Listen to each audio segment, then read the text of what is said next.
Hello மக்களே, எல்லாருக்கும் ஹாப்பியஸ்ட்டு வணக்கம். கோலம் பேசுதடி சீரீஸில் கோலம் 156. போன வீடியோவில் நான் சொல்லியிருந்தேன் சுந்தரமா ஜெயந்தி பேர் எப்படி வந்தது அப்படின்ட்டு.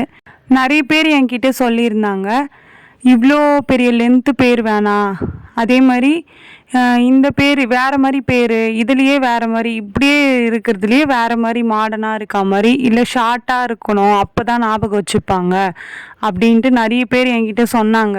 எங்கள் அம்மாவே இந்த பேர் வேணாம் அப்படின்ட்டு தானே சொன்னாங்க.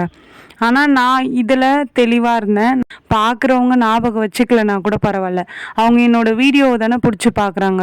என்னோடய சேனலோட நேம் இல்லைல்ல, என்னோடய சேனல் பிடிக்குது, என்னோடய சேனல் நேம் பிடிச்சி பார்க்கலல்ல, அவங்களுக்கு என்னோடய வீடியோ பிடிக்கும், நான் என்ன கண்டென்ட் கொடுக்குறேன் அது தானே பிடிக்குது, அதனால் நான் இந்த பேரே வச்சுக்கிறேன் அப்படின்ட்டு நான் அவங்கக்கிட்ட எக்ஸ்பிளைன் பண்ணல.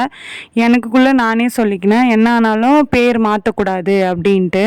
இது நான் எதுக்காக சொல்கிறேன் அப்படின்னா, நீங்கள் என்ன பண்ணாலும் உங்களுக்கு ஒன்று தோணும், சரி நம்ம இடையில் இதை மாற்றிக்கலாம் அதை மாற்றிக்கலாம் அப்படின்ட்டு.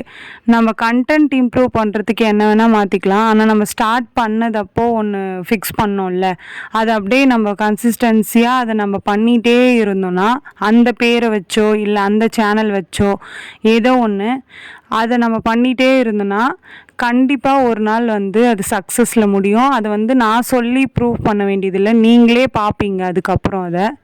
ஓகே மக்களே, இந்த கோலம் உங்களுக்கு பிடிச்சிருந்தா மறக்காமல் சுந்தரமா ஜெயந்தி சேனலை சப்ஸ்கிரைப் பண்ணிக்கோங்க.